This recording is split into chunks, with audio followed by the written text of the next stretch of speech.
Voi lo sapete quali sono le domande che più spesso mi chiedono i connazionali che vogliono trasferirsi in Tunisia?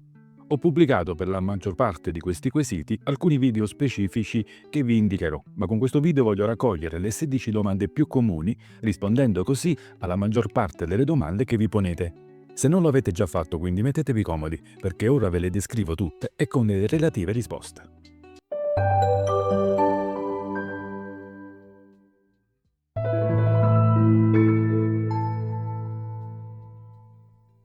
Le città più gettonate sono Hammamet, Sousse, Monastir e Madia. Ultimamente però si sente parlare anche molto di El Gem, Gabes, La Marsa e altre cittadine che fino a qualche anno fa non erano frequentate da molti italiani. Il clima è più o meno uguale dappertutto, ma la differenza sta soprattutto nella presenza di italiani, che è maggiore ad Hammamet e diminuisce fino a Madia, dove ce ne sono sensibilmente di meno. Resta il consiglio che do a tutti: partite con un trasferimento temporaneo ad Hammamet, anche nel caso la città non vi piacesse per viverci, almeno fino a quando non ci saranno altre alternative che mi sento di consigliarvi in altre località. C'è anche da aggiungere che, essendoci ad Hammamet una massiccia presenza di italiani, si avverte meno la lontananza dalle proprie radici. Tutte queste località offrono servizi simili, ma Sousse, essendo una grande città, ne offre una varietà, specialmente commerciali, più ampia. Monastiri spicca per le cliniche di rilievo come Sousse e Tunisi, anche dentali. Sempre più stranieri infatti vengono qui a farsi sistemare i denti, sia per la qualità del lavoro sia per i costi.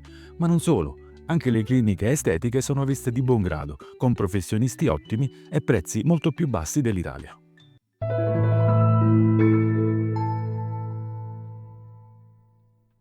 I pensionati INPS, inclusi gli ex INPDAP, ricevono la pensione al lordo, non pagano più le tasse sulla pensione in Italia, pagandole solo in Tunisia e solo sul 20% della pensione lorda, lasciando l'80% completamente detassato. Le tasse si pagano ogni anno a dicembre, a partire dal secondo anno di residenza. Chi percepisce una pensione elevata ottiene così un risparmio davvero notevole.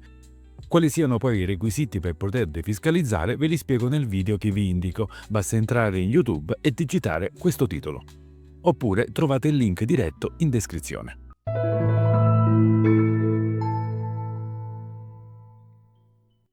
Il costo della vita è notevolmente inferiore rispetto all'Italia, ma variano affitto, sanità e generi alimentari.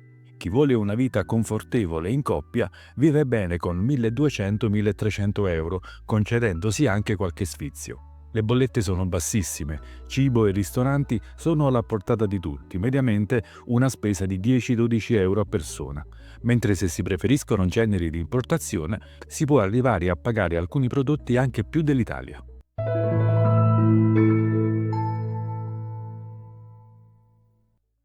Le cliniche private sono di ottimo livello, ma i costi sono a carico del paziente. Per questo molti valutano assicurazioni sanitarie internazionali, anche se in Tunisia esistono compagnie assicurative che offrono un buon servizio. Visite e analisi, anche specialistiche, hanno prezzi irrisori e tempi d'attesa praticamente inesistenti. Solo per i ricoveri e interventi i costi aumentano, raggiungendo livelli standard, forse un po' più bassi rispetto all'Italia. Qualità elevata, sia per le analisi sia per le visite specialistiche, ovviamente nel settore privato. Gli ospedali pubblici invece hanno notevoli carenze strutturali e compromettono un buon servizio. Se ne ho parlato più dettagliatamente in un video? Ma certo, ecco il titolo, cercatelo su YouTube.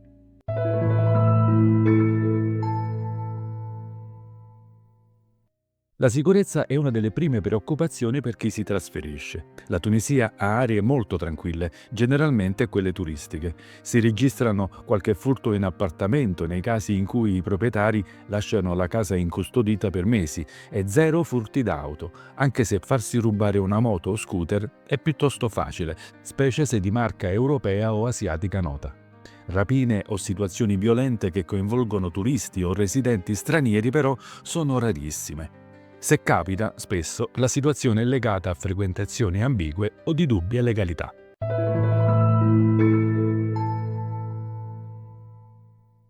Cercare casa è piuttosto semplice, si soggiorna 1 o 2 settimane al massimo in albergo se si è piuttosto esigenti nella ricerca, e nel frattempo con l'aiuto di agenzie si cerca casa. Trovarla è facile perché ce ne sono tantissime disponibili per vari budget.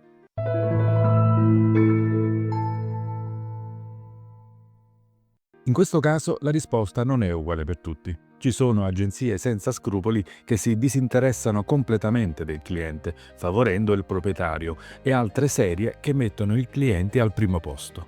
Ecco perché bisognerebbe fare un'accurata selezione. Un'agenzia affidabile può garantirvi un trattamento equo e ricerche mirate senza farvi perdere tempo. Trattare direttamente con i proprietari lo consiglio a chi ha almeno una buona dimestichezza con il francese. Tenete presente che una promessa scritta è meglio di una stretta di mano. Per intenderci, molti connazionali non sono riusciti a recuperare la caparra una volta lasciata la casa, magari per un contratto incompleto o poco chiaro, oppure si sono accorti, dopo aver preso possesso dell'immobile, del malfunzionamento di alcuni elettrodomestici. Di seguito vi ho indicato alcuni titoli da ricercare per approfondire.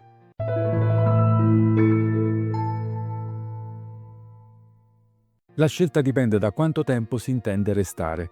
Comprare casa ha senso se si vive qui, perché come investimento, visti i costi bassi degli affitti stagionali, il recupero è lento. Le case in vendita, inoltre, hanno i prezzi alti, quasi simili a quelle di alcune località italiane. Inoltre, poter acquistare una casa in Tunisia richiede un'autorizzazione ed, a detta di alcuni che lo hanno fatto, in qualche caso, non è facilissimo ottenerla. Quindi comprare per investire richiede un accurato studio di mercato, mentre per viverci è possibile, ma bisogna affidarsi a professionisti seri. Per essere chiari su cosa comprate, come è fatta una casa in Tunisia, questo video vi potrà interessare. Lo trovate qui. Gli affitti si aggirano molto genericamente intorno ai 1000 dinari per una casa in buone condizioni senza troppe pretese. Se si cerca qualcosa di più si sale ad almeno 1200-1500 dinari, ma il livello aumenta notevolmente parlando di una casa S2. Per comprare casa i prezzi potrebbero sorprendervi. Pagare oltre 100.000 euro una casa vicino al mare non è raro. Qui è meglio affidarsi ad agenzie serie, perché comprare direttamente dai proprietari senza una consulenza che aiuti a districarsi nella complessità delle leggi tunisine può trasformarsi nel peggior affare della vostra vita. Inoltre, le pratiche di acquisto sono complesse e riflettono la diffidenza del paese a permettere agli stranieri di acquistare immobili.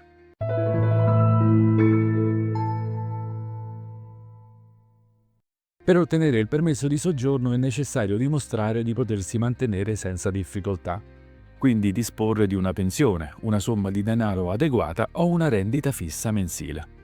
Non servono documenti particolari oltre al passaporto e, se necessari, ve li richiedono in anticipo, dandovi il tempo di prepararveli. Il soggiorno provvisorio, valido a tutti gli effetti, si ottiene praticamente subito, ma attenzione, non garantisce l'accettazione della pratica. La sede centrale di Tunisi potrebbe opporsi e limitarvi al solo soggiorno stagionale.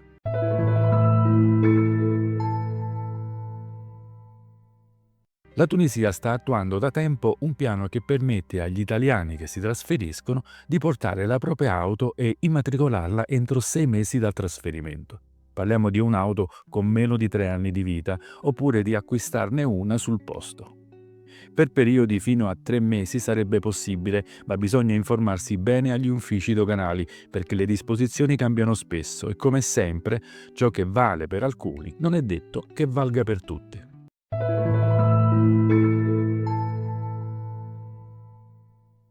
In Tunisia i ritmi sono più lenti e meno stressanti. I servizi al cittadino sono abbastanza efficienti, ma adeguati a dinamiche sociali che non tutti accettano. Forse non tutti lo sanno, ma in Tunisia si può fare qualsiasi cosa: palestra, pilates, tennis, golf, ci sono teatri, cinema, centri commerciali, ristoranti di ogni tipo. Per viaggiare poi c'è l'imbarazzo della scelta, dalla montagna al mare, con posti davvero incantevoli, campagne e oliveti a perdita d'occhio. Insomma, vivere in Tunisia, superando le diversità più sociali che culturali, è certamente rilassante.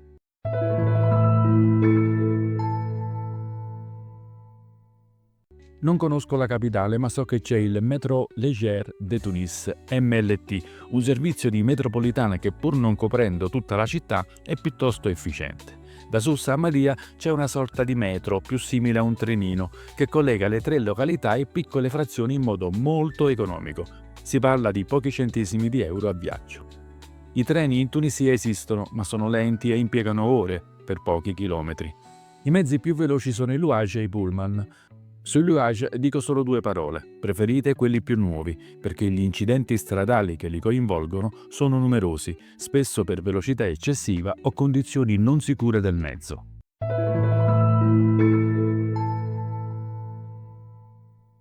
In Tunisia ci sono ottime cliniche private, un'università di medicina e laboratori di analisi che coprono tutto senza grossi problemi. Diabete, molto comune qui purtroppo, ipertensione e problemi cardiaci trovano sempre un supporto adeguato, con tempi d'attesa praticamente nulli, ma informarsi con un medico locale che parli italiano e possa consigliarmi nello specifico è senz'altro la scelta migliore. Senza dubbio questa è la domanda che desta maggiore interesse e per questo approfondirò l'argomento molto presto. Ma nel frattempo cercate su YouTube questo video.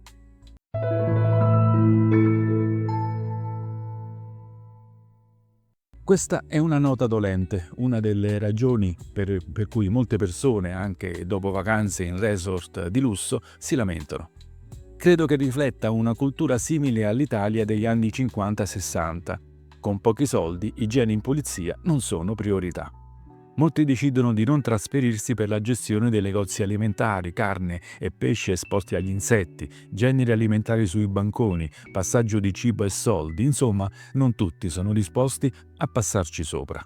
Meglio pensare che il nostro sistema immunitario si rafforzi, piuttosto che sperare di cambiare una mentalità ancora lontana dalla nostra.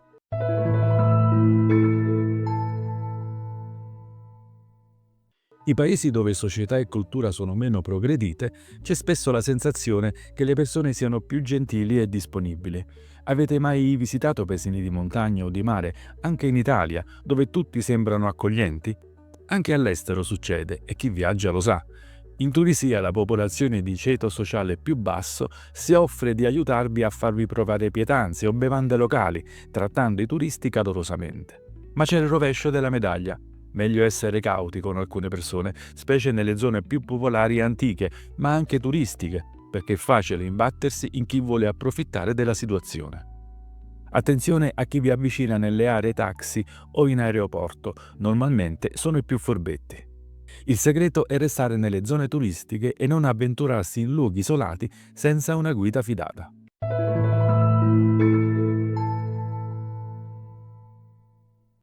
Purtroppo anche questo è un problema serio e spesso sottovalutato. In Tunisia non c'è educazione stradale e si guida spesso ignorando sensi di marcia, stop e linee di mezzeria. Nei centri abitati attenzione a scooter, biciclette o altri mezzi di fortuna che circolano contromano e vi tagliano la strada. Anche i pedoni attraversano ovunque, nelle rotonde, agli incroci e ve li trovate davanti mentre cercate di passare. Vi è capitato poi di vedere persone anche anziane che attraversano l'autostrada mentre sfrecciate a 110 km/h? Beh, in Tunisia è regolare. Qui molti corrono senza consapevolezza o senza senso degli spazi di frenata, arrivando in velocità nelle rotonde e frenando all'ultimo secondo. Consiglio una guida prudente e a bassa velocità per evitare incidenti. Un particolare che non tutti sanno è che il 30-40% delle auto non ha assicurazione e quasi il 100% degli scooter nemmeno. Evitare incidenti è la parola d'ordine, ma se succede chiamate subito la polizia e non vi fidate se vi assicurano di risarcirvi privatamente, a meno che non conosciate qualcuno di cui vi fidate. Le parole se le porta via il vento come in ogni parte del mondo, anche qui. Spero aver creato un video interessante e se pensate che qualche altra domanda andava inserita, scrivetela nei commenti. La prenderò in considerazione per il prossimo video. Alla prossima!